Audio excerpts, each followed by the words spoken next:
ఈ లోకం ఒక మాయని తెలుసుకున్నాను. ఏది నా సొంతం కాదనుకున్నాను.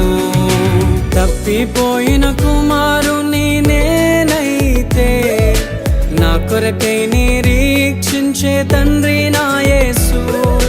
తప్పిపోయిన కుమారుని నేనైతే నా కొరకై నిరీక్షించే తండ్రి నా యేసు. ఈ లోకమంతా నేను వెతకినా నాకు లేదయ్యా ఎక్కడా ఆనందం. నీ సన్నిధిలో ఒక్క